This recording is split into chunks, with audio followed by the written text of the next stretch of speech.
So let me start by a hypothesis on the issue of moral capital. And the hypothesis says that the assimilation and application of biblical principles by the majority of Malawians is critical in offering a chance to create moral capital to address the problems that exacerbate poverty in Malawi. I'll repeat that. The assimilation and application of biblical principles by the majority of Malawians is critical in offering a chance to create moral capital to address the problems that exacerbate poverty in Malawi. So the key word there is critical and the issue of moral capital. So first of all, let's look at why the assimilation of knowledge is critical. Okay. How do we define assimilation? One definition of assimilation is that this is a social process of absorbing one's cultural group into another. Many years ago, I was a student in Cape Town together with my two children. There were 5 the time that I started the college in Cape Town. And it was interesting that before long, they assimilated into the culture and started speaking Cape Townian English, which is very different from Malawian English in terms of the intonation and so on. So you'd hear them start saying, "Dad, I want some bread." Now that would not come from a person in Malawi ordinarily. A person in Malawi would say, "Dad, I want bread." But you'd see that the bread or that "are we going by train" was actually a part of the assimilation into the culture. And it was interesting that when we would come on holiday, the kids would be laughing at my children because they'll start saying, "Listen to the way they're talking." Okay. And after a month of being here, it was also interesting that when we went back to Cape Town, the kids would be laughing because they would now hearing them, they'll start hearing them in a different accent. So assimilation is a process of absorbing one's cultural grouping into another. Okay. And another definition is also saying that it's the process of absorbing nutrients into the body after digestion. The process of absorbing nutrients into the body after digestion. So I want you to see these picturesque languages.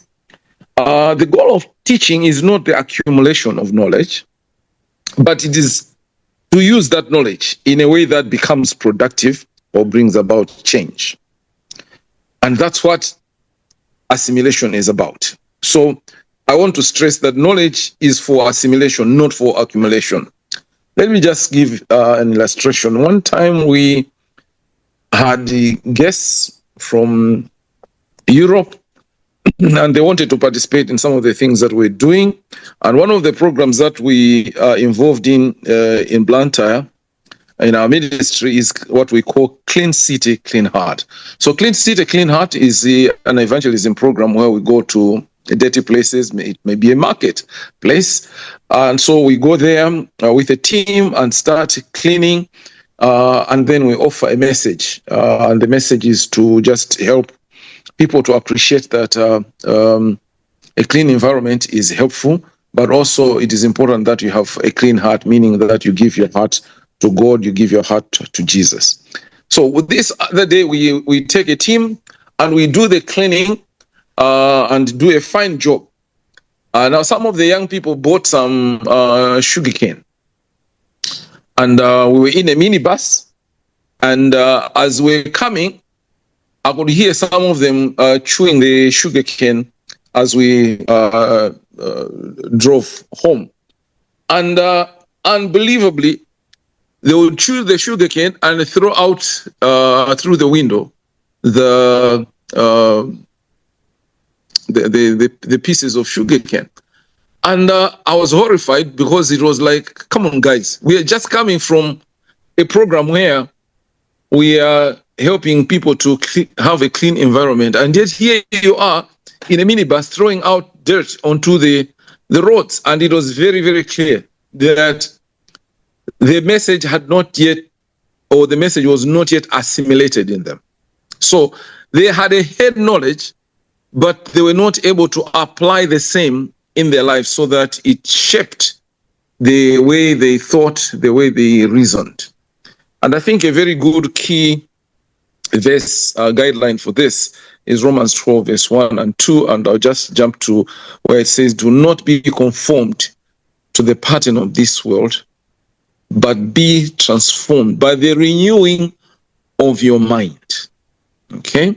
So the renewing of the mind is what brings transformation. So it is not so much of how much knowledge you have, of how much biblical knowledge you have. And now I come to what I call moral capital theory. Moral capital theory. The moral capital theory posits that ethical behavior and reputation constitute a valuable accumulating asset capital that generates economic value and competitive advance for individuals or organizations. Let me just repeat that.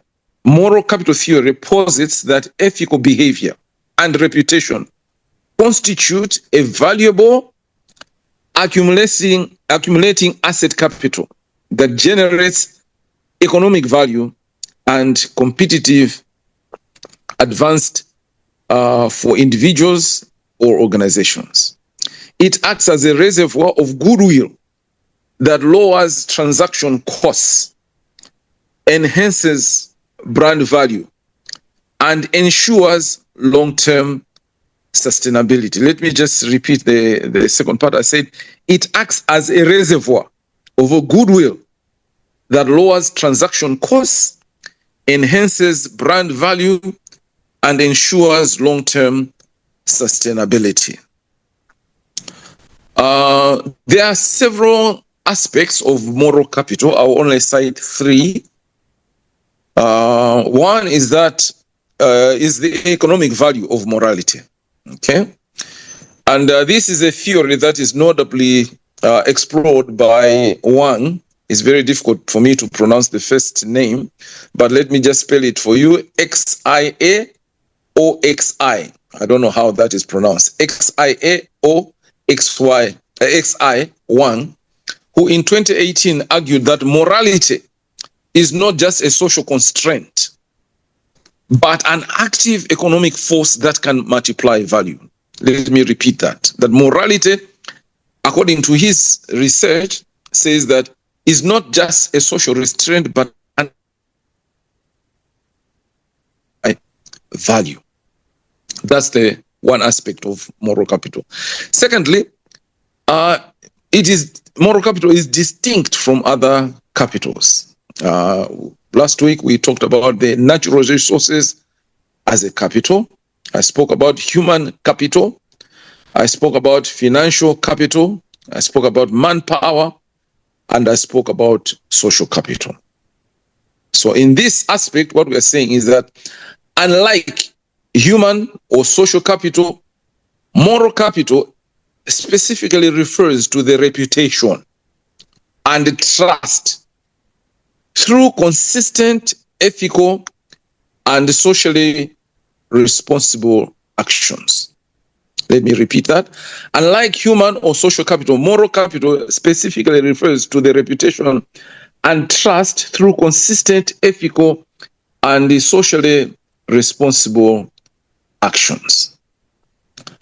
Allow me to pause there before I come to the third aspect, just to give an example of Donald Trump and the Iran war. Okay? You recall that while negotiations were going on between a U.S. team and an Iraqi team, the war started. So the war started while the negotiations were on the ground. Okay. And then we've heard statements, many statements. I don't know whether it is even possible to enumerate them, from Donald Trump, where he will make a statement and the following day, or even on the same day, he will negate the same statement. And so it's been a back and forth. If you recall that he denigrated NATO and called the NATO allies as cowards, and that even in the previous wars that America fought in Iraq and in Afghanistan, that their soldiers were cowards and they didn't contribute anything, which infuriated NATO leaders. And even Prime Minister of Britain demanded an apology from Donald Trump, because they suffered heavy losses, and Norway was one of the countries whose soldiers suffered a lot, and yet Trump just poured scorn on all that. Now, it is evident that initially in the thinking of Trump, that the war would just be a walkover, but we've seen that it's now extended over a month, and soon he started calling on the same NATO allies to say, why is it that you're not helping? Okay, he's already forgotten that he lambasted them as being lazy and all kinds of things. And obviously, trust has been broken. The NATO policy was formulated on the basis that if any nation is attacked, then all the nations in NATO will join to defend that country. But what has happened is that a NATO ally is an aggressor, and the others are saying, no, this is not what we signed up for, and we're not even consulted about the war. So this is your war. So you've seen a back and forth, and its economic impact on the world is incredible. Just last week, I tried to book a flight to Germany, and this flighting is costing me no less than $5,000, whereas just a month before it was $1,000. You can see the escalation of prices on account of the war. But what is more problematic here is the issue of broken trust, is the issue of moral capital. If at least there was a situation whereby Trump's word can be trusted, then it would be easier to negotiate. But while he's calling for negotiations, he is holding the gun to the heads of the Iranians. I don't know how even the negotiations will go on. And so, as I said, that unlike human or social capital, moral capital specifically refers to the reputation and trust through consistent, ethical, and socially responsible actions. And so, just the absence of moral capital here is a huge economic cost to the nations. It's astronomical, and I don't know how it's going to end. The third aspect is value multiplication. The theory posits that similar to physical capital, moral capital can be invested to produce higher returns, often by building, as seen in the work of researchers such as Wang, deeper trust with stakeholders. Let me repeat. The theory posits that similar to physical capital, moral capital can be invested to produce higher returns, often by building, as seen in the work of researchers such as Wang, deeper trust with stakeholders.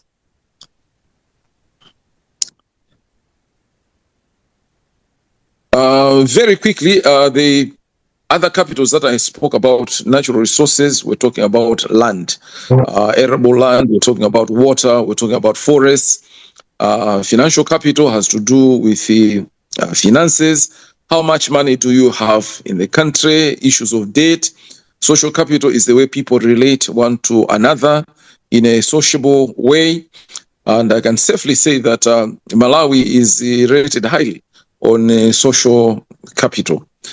People relate well to each other.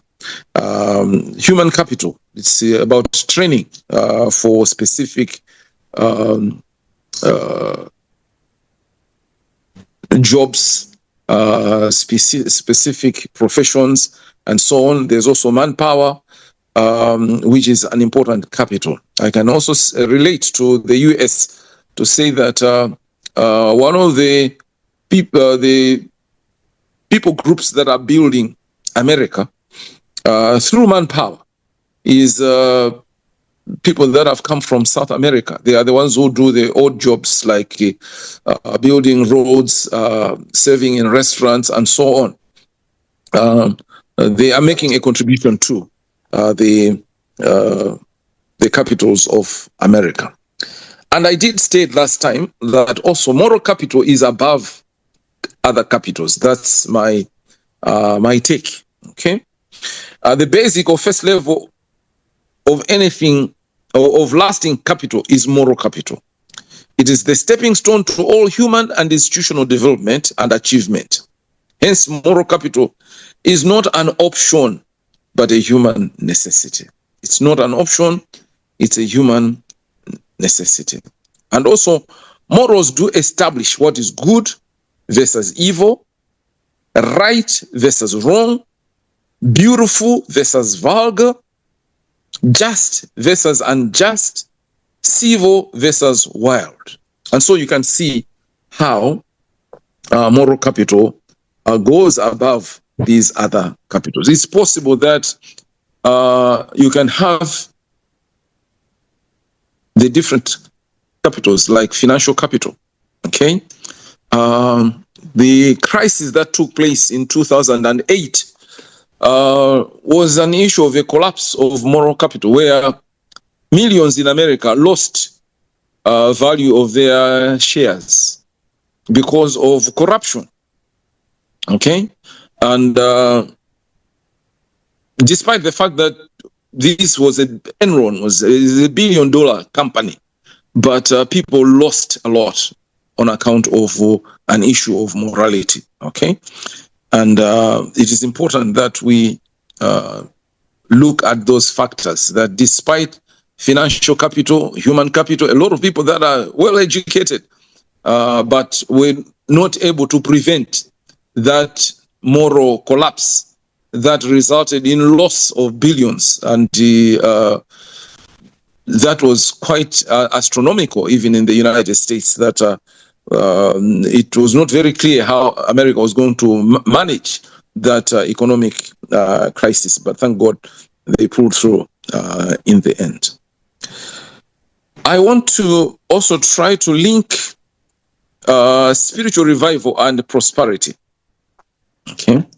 And I want to refer you to a book that was also formed my theories from Vishal Mangalwadi, and it's titled The Book That Made Your World. So Vishal is an Indian, and he studied the Western civilizations and discovered that using the principles found in the Bible, it made the West to prosper. And so this is what he says. He says that by producing unprecedented hunger for knowledge of truth through the Enlightenment, a biblical revival lifted Protestant countries out of poverty that was chronic worldwide. Some of us think that perhaps the West has always been prosperous, but no. There was a time when there was also chronic poverty in the West.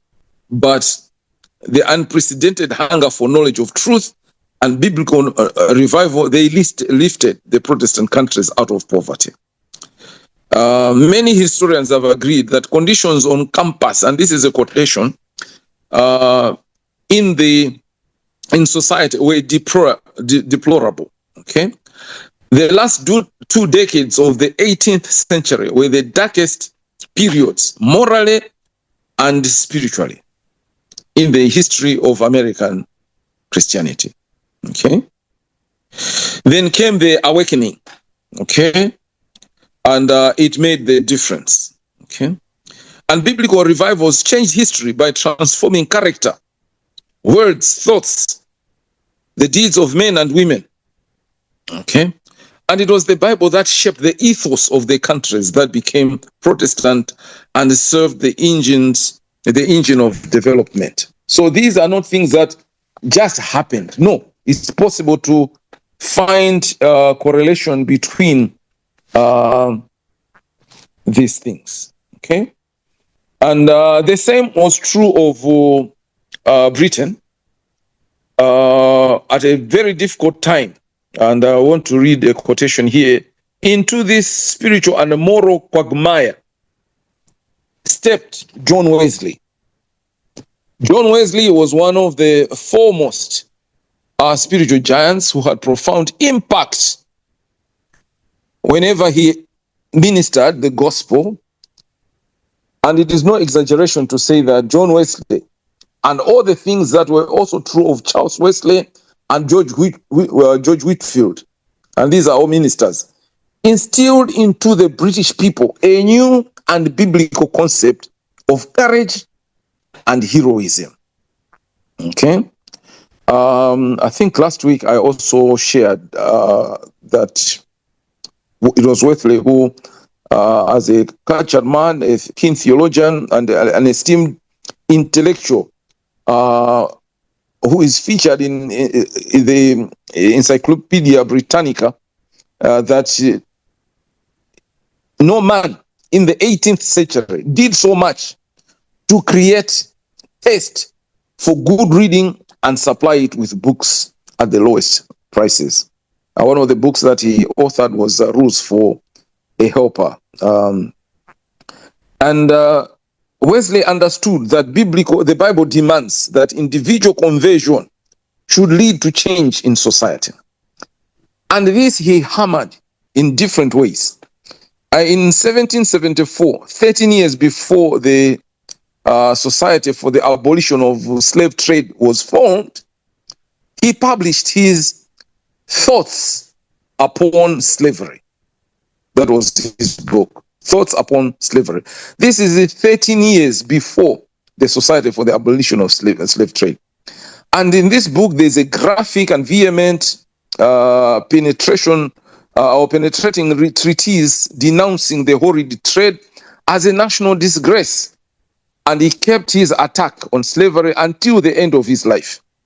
And it is notable that his last letter, the last letter that he wrote, was written to William Wilberforce.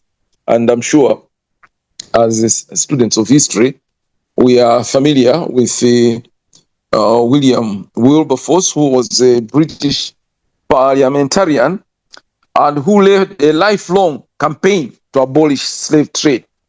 And for 18 years, he fought until slave trade was abolished. And this is against a backdrop of opposition, because this was a source of wealth to the nation. And so the abolition of slave trade meant that the free labor that was benefiting Europe would cease. But because of this moral capital, you find that that fight was won. In the first half of the 18th century, Britain was a mess. Okay, corruption, and this is a quotation: corruption spread like cancer. Nepotism, place-seeking, and bribery became the order of the day in politics, especially at election time.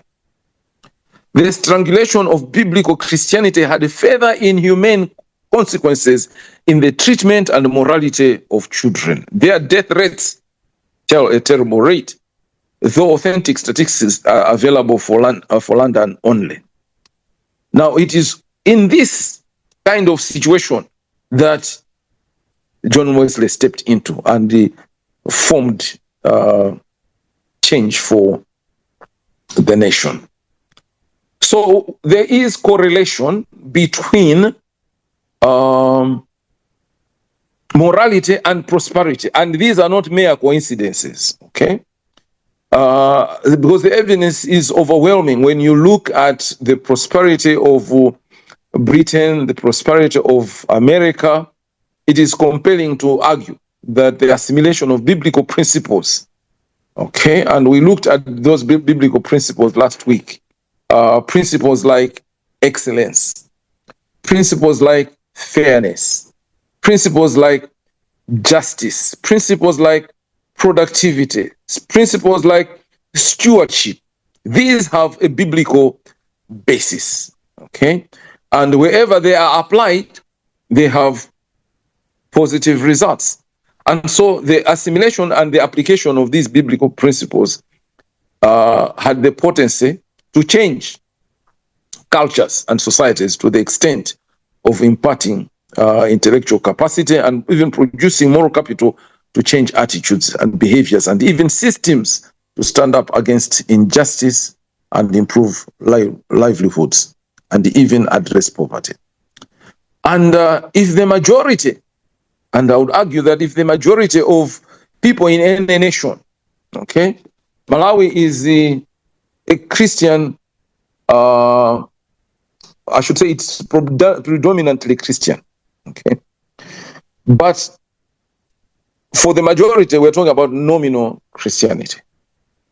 But here what we're talking about is the assimilation and the application of biblical principles is what will form that moral capital. And it is that moral capital that is able to make a difference, to make a change in the economic situation. So corruption has been present in the West. Of course, it's still present, although we know that much of what is referred to as corruption in this world is tilted towards Africa, but it's not true. It's also true in other nations. The difference, however, is that there are also systems that call it out, where on an individual level, a person is ashamed to take a bribe and can refuse a bribe. But in a culture such as ours, where that has been normalized, where motorists would take more passengers than the rules require, they will drive without certificate of fitness, and so on and so forth. You'll find that if they are stopped by the police, they just park a few meters away and they come out to meet the policeman, and in no time he drives off. That speaks of the absence of moral capital. In my country, recently, motorcycles were introduced on our roads as means of picking passengers from one place and dropping them another. We've had cases whereby the number of fatalities due to motorcycle accidents and injuries have escalated, that the Central Hospital in Blantyre has created a special ward for such problems. Government is aware of this, but because of not wanting to be politically incorrect, they are failing to just apply the rules. The rules are there, and it's not like the rules are not there. The rules are there, but you'll find that motorcyclists will carry 4 people on them without any helmet, without any registration, and they're going scot-free. Why? Because there's a moral collapse. We have not been able to build moral capital where everybody says this is wrong. It should not be allowed, and the laws are applied on the basis of the goodwill for entire humanity. And so you see that there's more deaths, more injuries, and the budget for the hospital has escalated because of not observing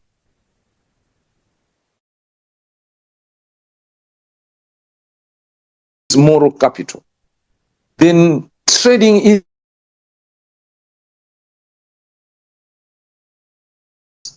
and be able to have repayments for loans. I had a discussion with one banker who said, banks in Malawi hesitate to lend to Malawians, but they are ready to give loans to Indians, which saddened me. And she said, the reason is a lot of Malawians don't repay their loans. Well, as the repayment rate among Indians is high. No wonder they are able to borrow and they build structures, improve their businesses, while we continue to wallow in poverty. Why? It's an issue of lack of moral capital. But can you imagine if things changed? If banks believed that if they lend to the average Malawian, they are going to repay their loan, then life would be easy. But if just the steps to get a loan, the rigors, it's hard because they make it very stringent, make it difficult so that only the persons who qualify to get loans are able to get loans. What is the issue? The issue is moral capital. So I go back to my statement that the assimilation and application of biblical principles by the majority of Malawians offers a chance to build moral capital to change poverty into prosperity. I thank you and I submit. Thank you.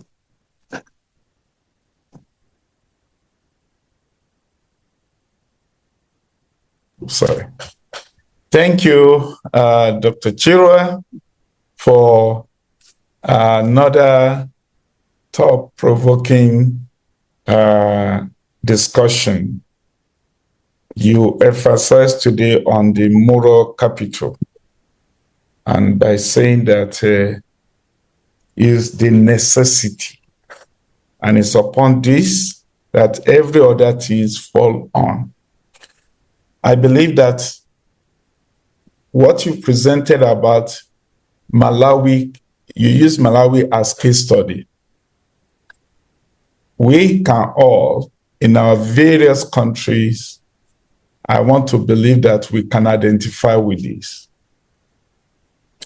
So, as usual, I don't want to take advantage than the rest of the leaders on the platform. I think I will allow them to engage and interrogate with you on this subject matter in the area of question. And so I've seen Dr. Sam raising up his hand. So please, if you want to, please raise up your hand so that you can be recognized. And it will be according to the hands as it come up, then you will be recognized. Okay, so let me start with Dr. Sam. Dr. Sam, over to you. Thanks a lot, TK. Greetings, everyone. And thank you very much for Dr. Chirwa for such a powerful presentation, which is timely for sure. We are suffering this poverty issue all over the world anyway.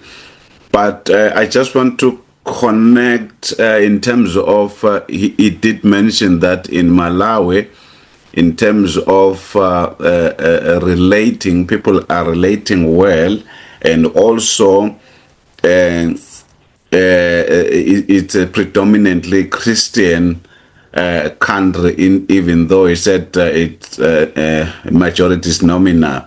Now, I'm trying to find out, did he explore why is it that the moral capital in terms of like Southern Africa, corruption is high, and if you go to Northern Africa, or you'll find that it's a little bit lower than Southern Africa in terms of if I'm comparing the 4 or 5 regions of the country. Yet the Southern Africa, all the countries basically it's predominantly Christian, which means if it's Christian, it must be basically great in terms of moral capital, which will curb the issue of corruption in that case. But why is it that we're not that Southern Africa is predominantly Christian, and yet when it comes to corruption, if I look at the statistics, Southern Africa is always high. How do you match the two? Is there any start on that? Because I think we need to come to that point to realize what is it basically that is defeating us. Thank you. Well, Can I go ahead and answer that one? I want to maybe Pastor Israel, so that possibly his question may be on the same parameter.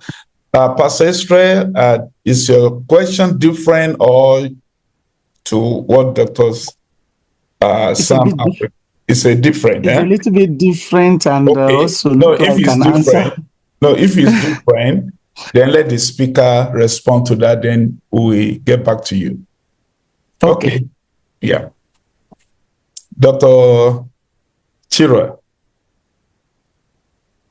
Yes, thank you. That's a very brilliant question as to why is it that in Southern Africa, which is more predominantly Christian, we find high levels of corruption, while as in North Africa, which is predominantly Islamic, there's less corruption. Not that I've done a study, but a few things can come to mind. First of all, we need to remember that North Africa was predominantly Christian. In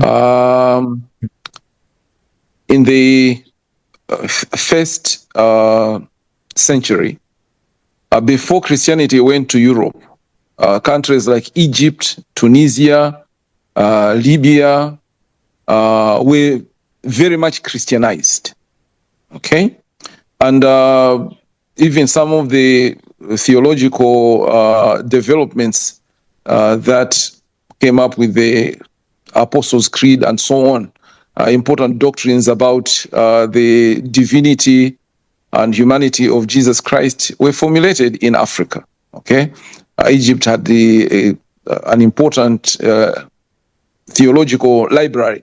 So we need to just bear in mind that while it is true that now, and for the longer time, perhaps North Africa is Muslim, but we need also to remember that Christianity spread to North Africa and took root in North Africa way before Europe received Christianity. And so I know that sometimes we think that Christianity came to Africa from Europe, but we're talking about 19th century, basically. After many years, that after Europe was Christianized, that they began to send missionaries. But Christianity was in Africa way before European missionaries came to Africa. Secondly, we also note that when Islam came, it also came with very stringent rules, whereby in terms of punishment, it was stricter, maybe adopting what is referred to as Sharia law. And that's why you find that even in countries like Saudi Arabia, Dubai, a person, if they steal, they will chop off their hand. And if you look at the crime in such countries, you find that it is hardly there.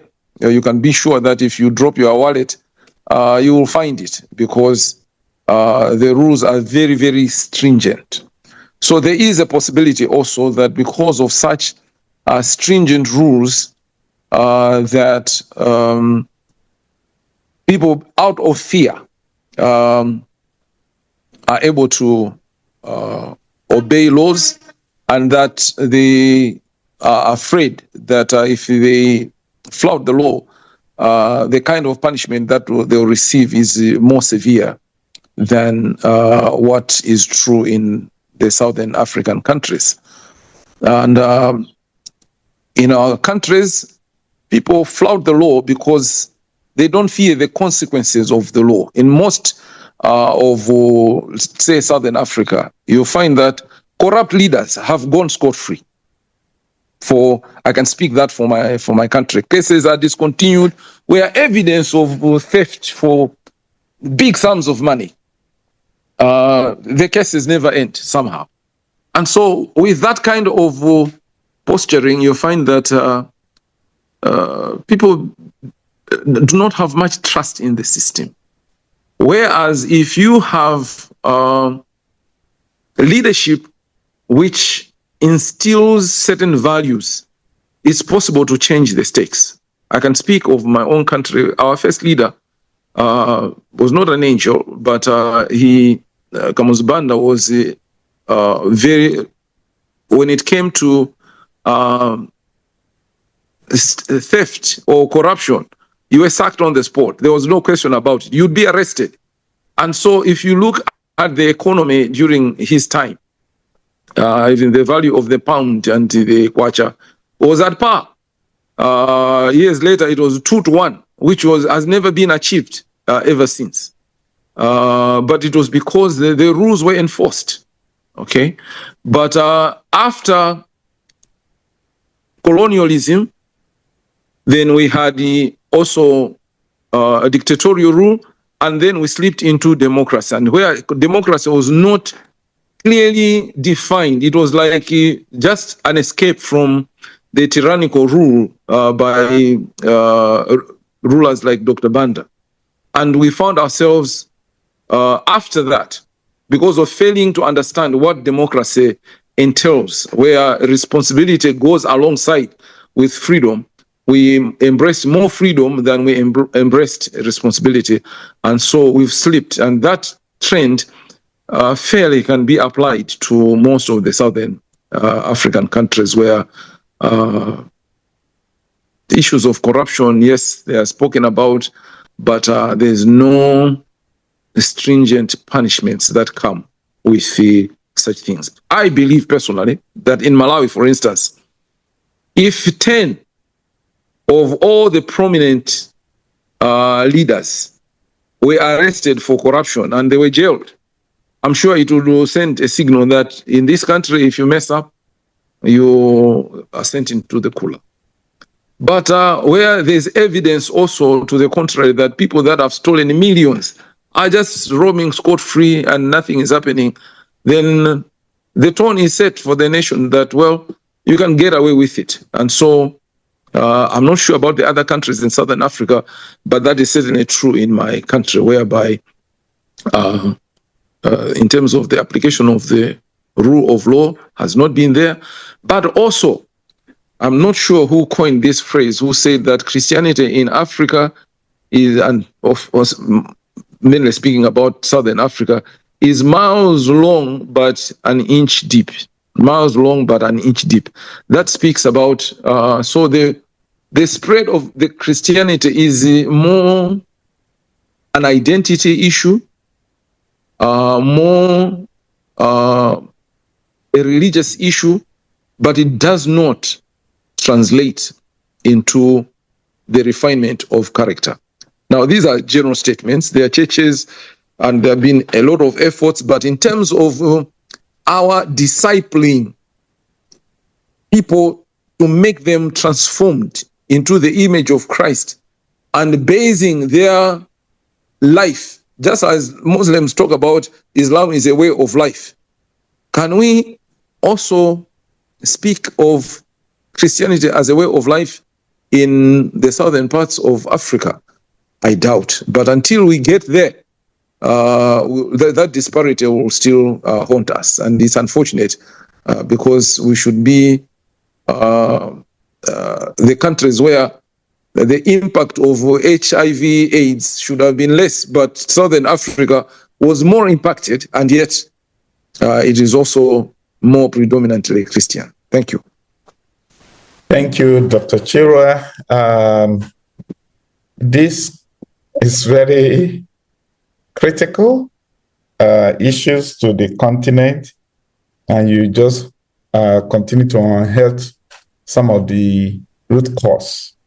I got an information very late 2 days ago. I wish we can all find ourselves to this conference coming up end of this month in Zambia. And I'm still trying to negotiate with them if they're going to be a kind of concession. I will share with us, because there's a different platform going on the continent now where issue of identity rethinking is taking place. And I find this meeting, I got to know about it 2 days ago. If there will be opportunity within the time frame for those who can make it, we will see by next week, after interacting with the convener of the event, what possible. Africa would be the only, excuse me, it's only Africa that can solve Africa problem. What Dr. Chira is, opening our eyes to this morning there's no doubt, but also we have a problem. Democracy, the way we observe it, also is one of the challenges we are having today. And there's a whole lot we can talk about it. Africa have always been on the lead when it comes about Christianity. Thomas is an American. Thomas Oden wrote a book, How Africa shaped the Christian mind. And he is looking at people like Tertullian, Augustine, and all these people they are from North Africa. And that book really exposed the contribution of Africans, how we shape the world, the Christian mind, before all these people we talk about we are quoting today. Africa in 450 AD, Africa were the forefront. I shared that book on our platform the other day. It's just to let us know that Africa have a great value, but we tend not to value what we have. If it is black man, it's not important. Immediately it's something with a different color. It must be original. That is a problem. That is a big problem. Anyway, I see three hands here already, and we have one question on the chat. Let me quickly ask each one of them to ask their question so that Dr. Chiro can respond to them all together. Pastor Israel. Yes, sir. Thank you so much, sir, Doctor. And please, if we can just go straight to the question because of our time, please. Thank you. I almost actually lowering my hand because it's almost there answering my question.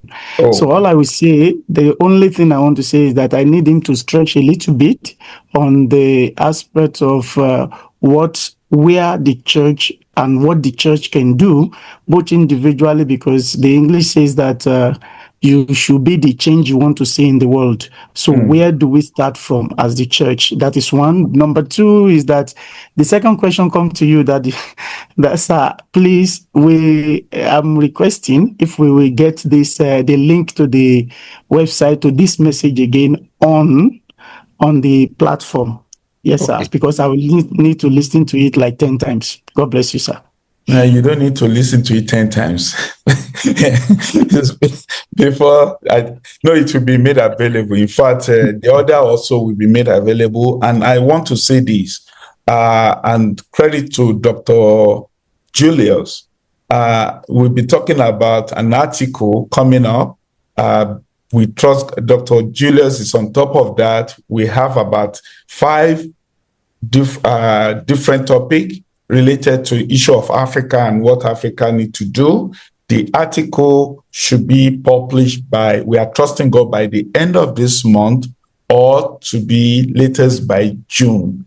We should have different speakers have already contributed to that article. Dr. Julius had a write-up is there, and myself, PLO, Professor PLO Mulumba, and without taking permission. And I want to say, verily, verily, I say unto you, Dr. Chirwa, this become one of the article. I don't know how you figure it out. So it's going to be one of the article because we will turn this to an article that will be part of the first edition that will be published. So we will, even some of these things, also, some of the other document that we know that will be of help to us, we will put it on the website so that we can access it. So thank you for that request. Just want to let you know that we are not sleeping on it. We are working on something and it will come out shortly. Okay. Who is the Samsung? Will you come on and please mention your name and your country? Thank you, Pastor Tike. I'm Richard Makengela from Zomba, Malawi. Oh, okay. Zomba, Malawi. Yes. Yes. I've followed the presentation. Unfortunately, I missed the one of last week, but at least I have a picture of what has been presented this morning. So my question to Reverend Dr. Shiva is regarding the modern day prosperity gospel. I know there is a surge in the prosperity gospel, which is being shared or advanced, I would say maybe by the modern day prophets, so to say. Their gospel, their prosperity gospel promises people some financial breakthroughs without effort, without hard work, and they have nothing to consider about the ethical behavior. So you have a church which is full of thousands of people sitting, and they're promised that they are going to make a breakthrough if they just, trust in God, if they just shout, I receive, yes, I receive, Papa, they are going to prosper financially. I don't know how does that kind of teaching now affects what you have taught us this morning and last week, which I think, in my opinion, what you are teaching is the right kind of theology that we need to hear and that we need to advance. But then outside there, we have another gospel where they want to tackle poverty from a biblical perspective, but I would say in a wrong way. I don't know, how do we balance the two? Thank you so much. Thank you. Thank you. I think speak your two questions, or one really divided to two. Okay, Sister Fatima from Mauritius. Over to you. Yes, good morning. Thank you very much. For me, it's not really a question. It's just like I'm sharing because I've worked in Kenya for 3 years. My name tells you that I come from a Muslim background. What I've noticed is, as a former Muslim, we borrow, I say we because I used to be in that group. Muslim follows the biblical principle. Muslim follows you should not lie. If you lie, there are consequences, not only on this earth, but in the hereafter. So Muslim follows, not everyone, but my background, I've been trained not to lie, no matter what, not to lie.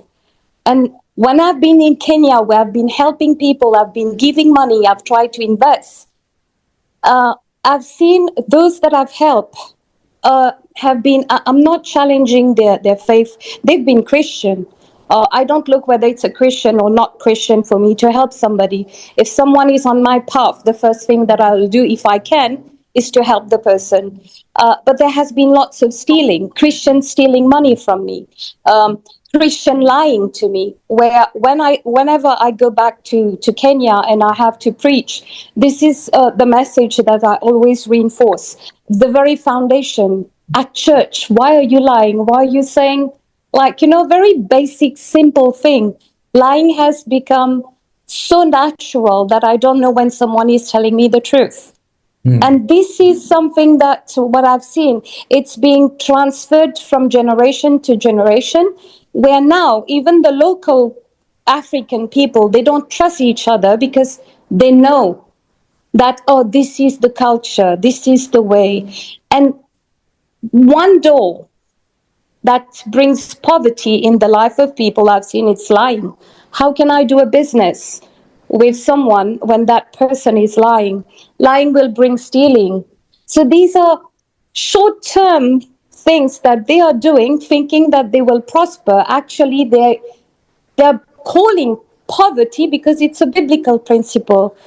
My request is to all pastor, all those, I do run cells, so everyone who runs cells, let's go back to the very foundation. Why is it like Muslim are prospering?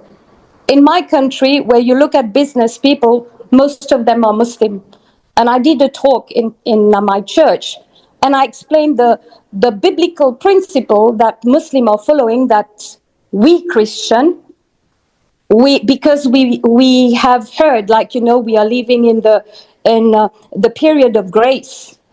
I would say we take it for granted that we can do whatever we want, but this is a misconception. What Jesus has done for us, what I see is like we are not giving that value to him. That's why lying, stealing, like trying to, like, these things has become even into churches. And again, I'm not here to judge, because we are not here to judge. But I've noticed, and one verse that comes to my brain is, for lack of knowledge, my people perish. Lack of knowledge, for speaking the truth. Lack of knowledge where we are not going to the very foundation of what Jesus has done for us. And my prayer to God is like, may we start in each and everyone's home, like, if I can touch the life of my child, and giving the values, like, not to litter and not to lie. And these are very foundation that it's not the pastor on this job to do it, but get that into different houses where our prosperity, our blessing, it all relates to not to open the doors to the devil. And one of the way is lying and stealing. Thank you. Thank you. Thank you. Well, like you rightly said, this is not a question, but you just had to the thought, and also challenging as a Christian. I got you, and I will chat with you separately. You need to, our mutual friend, I think if you have a conversation, you will also get some challenges he is facing in his company, that even is those core believer that screw things up for him, mostly even in Mauritius there. It's a challenge, and it's a shame. We are not to be proud of it. It's something that's supposed to make us weep. Somebody told me, he said, I rather do business with Muslim than Christian, because Christian will tell you, we are brother, and we use that to take advantage, using the name of God. Anyway, thanks, Sister Fatima, for sharing those thoughts. Dr. Chirwa, you have one more question, one more hand. Can we just allow that so that you can answer all together? Is that okay with you?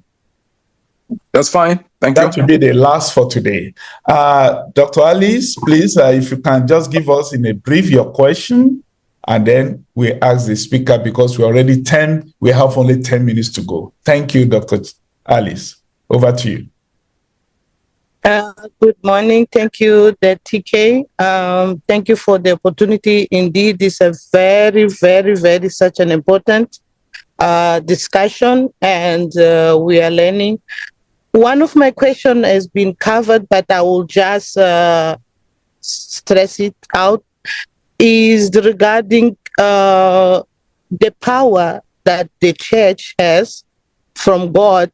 What are we doing as the church based on what we are seeing? And on top of that, we in Africa, in this continent, we already have in countries that are coming up, countries such as Namibia, countries as Rwanda. What are we doing to wake up or to use those countries and those leaders that are already showing signs to be awake? how do we use them to influence other leaders within the continent for them also to wake up? The situation now we are seeing that is changing. Let's take an example of Mozambique.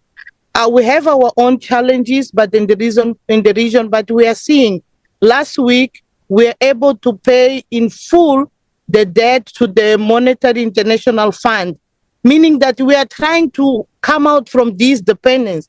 We are trying to come out from, to try and fight the corruption. Soon we'll be having a crisis of petrol. In May will be a huge crisis because of the situation that is happening. What are we doing as African, as a church? Because we have a lot of resources that we can even share. Nigeria is one of the countries that we have a lot of petrol. How do we start to strategize and use this power that God is giving to the church for us to be united? And regarding, I've seen this now, last month, Ramadan started the same time as the what is that, the Easter. So how do we, God is already telling us that we are one, regardless of religion, that we are prophesying. But how do we start using this to maximize and join hands and come together and fight those things that we know that they cannot be bigger than our God? Thank you so much. No, thank you. Thank you so much for your question. Let me hand over to Dr. Chira to respond. Thank you. Thank you so much. Let me start with Makenjera from Malawi, the issue of prosperity gospel, which I already addressed last week. Simply put, I want to say that prosperity gospel is one of the problems that is exacerbating poverty in Malawi, because this is a theology that is simply saying you just need to claim, you just need to exercise faith. But nowhere do we find in the Bible that it is simply by making claims that we can be prosperous. Not at all. The Bible lays out principles. So instead of promoting hard work, ethics, excellence, and things, the biblical principles that I've talked about, this is a very lazy way of trying to make people believe that if the more they pray, the more they go to the mountain to pray for prosperity, the more they give seed to the man of God, then they are going to be prosperous. No, this is wrong. And that's why even in the prosperity gospel, we'll find that the most prosperous ones are who? Are the proponents themselves, because they are receiving, they tell their people, sow into the ministry. But they are not sowing into people's lives, the truth. And so this is a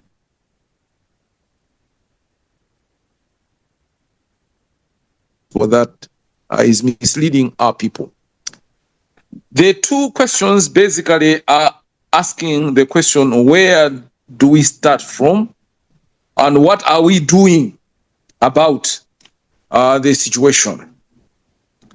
Let me suggest what Cohen has said in terms of how these are four crucial characteristics that can help, that the church can do to help the situation. Number one, it is the correlational approach. Correlational approach. By that we mean, how does theology meet the praxis?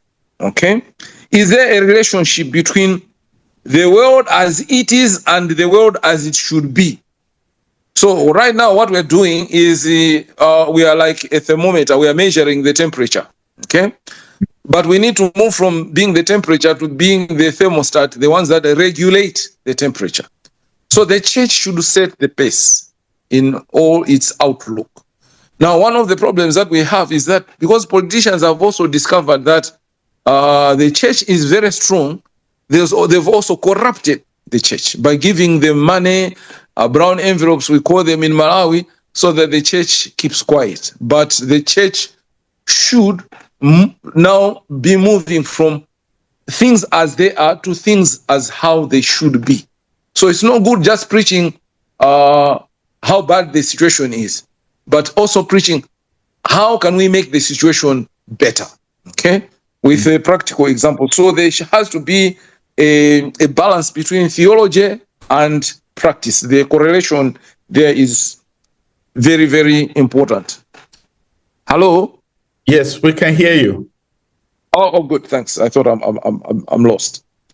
And so there's that relationship between the world as it is and the world as it should be. The other thing is to do with our hermeneutics, interpretation. How do we interpret our world correctly and people's traditions so that we are able to situate the word of God into our situations in such a way that we are able to make sense. Where there's not good interpretation, you find that the things that we talk about are simply abstract. Okay? The Bible talks about debt, for instance. How many of us are preaching about managing debt? Okay? There's a new problem in Malawi that is gambling. Almost every city, township, there's a place where gambling is happening, baiting. Okay? It's a big problem, but how is the church addressing this contemporary issue? Those are the questions that we need now to be addressing. And thirdly, it is also an issue of looking at what is critical. There are many things that are a challenge, but we need to look at what is critical and address those things, because there are certain things that are not very consequential, but there are certain things that are consequential that if the church addresses those things, will make a difference. So let me just look at the issue of poverty, for instance. In Malawi, most people can't afford fertilizer, chemical fertilizer, because it's very expensive and it's contributing to the issue of poverty. What is the church doing in addressing that particular issue? The management of land, according to biblical principles, we will find that the issue of environment, cutting trees, and so wanton cutting of trees is the contributing to the soil erosion and loss of fertility in our land. So those are the things that the church should also be addressing, the real issues. We can't just be talking about going to heaven. Come to Jesus, and when you die, you go to heaven. There are problems that are here and now that need to be addressed. And so this is where the praxis also comes in. We need to look at the critical issues. How do we address the critical issues so that we are able to address them and help the issue? So that we are, lastly, transformative. We need to be looking at issues from a transformative point of view. And one way of doing that, I can just give an example. One year, we invited the person who was the ombudsman in our country by the name of Martha Chizuma. She later became the director of the Anti-Corruption Bureau. She made some very, very bold decisions in our country in reprimanding ministers who were corrupt. We invited her and honored her in a church service for her honesty, bravery, and this was a public event. And I'm thinking also our not last election, but the last but one election, we had a judge, Chifundo Kachale, who conducted an electoral process very, very well. These people need to be honored. We need to look at, he's a Christian, a committed Christian. He did a good job. We need to highlight such characters, applaud them publicly, so that people should look at them as models and should be looking at, look, I want to be like so and so. So there's many things that we can do. We as a church are blessed in terms of having a ready audience. We already have 7 days in a week to teach people, and they listen to us. But the question is, what is it that we're teaching them that is helping change their lives? Okay? poverty being a critical issue, if we just say, okay, we are going to be addressing issues of poverty, people will come because they are affected by it. And if the right tools are in their hands and you tell them, apply this, and they see it happening, you see that change will be happening. I've seen places where what we call farming goes way is happening. Neighboring communities are changing the way they are doing farming because they've seen the benefits of doing this. And this is the church at work, using practical tools, helping people how to come out of what? Poverty. So the church needs to reposition itself. Okay? Can the church develop a microfinance to help people access funding as capital for starting businesses? Can the church be investing in properties so that it is its capacity is increased, that it is able to make an impact? The church is well resourced in terms of people of different types come to church. We are not using them. We need to use them. Invite them to our forums. We have people who are working for the central bank. Let's use them to help people understand how the economy of the country works. We have people that are working in import and export, in agriculture, trade. All these are already in the church. So the church is rich. That's a good place to start. Use these people to enlighten the people. Otherwise, if we're just, all that we're teaching is just theology, and ethics, but without the power, we can't. People will aspire to be good, but in terms of the ability to do that, they will not be able to do that. So we need to move beyond nominal Christianity and insist that personal relationship with Christ is what is more important. Being filled with the power of the Holy Spirit helps us to be a better people. If we can look at the examples of the Europe, for instance, where jails were emptied because of community transformation, these are the things that we should also be using to say, if we do our things right, if the church knows its place and speak boldly about certain issues, you'll find that, and they should be willing also to suffer, because these things come at a cost. Okay, the governments are not going to just smile at you. If you rebuke them, there will be reprisals that happen. But if the church is united and say, let's stand up against what is wrong and be a model, then it offers a chance there. So the church is a good place for teaching, and let's utilize these things. Should be taught. The next thing after doing this dissertation was now for me to write a curriculum for teaching on these basic issues, so that people are able to see the integration of the Word of God into their lives and how it makes a whole difference. So issues like integrity, how does integrity help you to prosper? These things need to be taught, which can't just be talking, stealing is wrong. Yes, stealing is wrong. But how do we now build on the biblical principles? There are many biblical principles that are there. I did outline 11.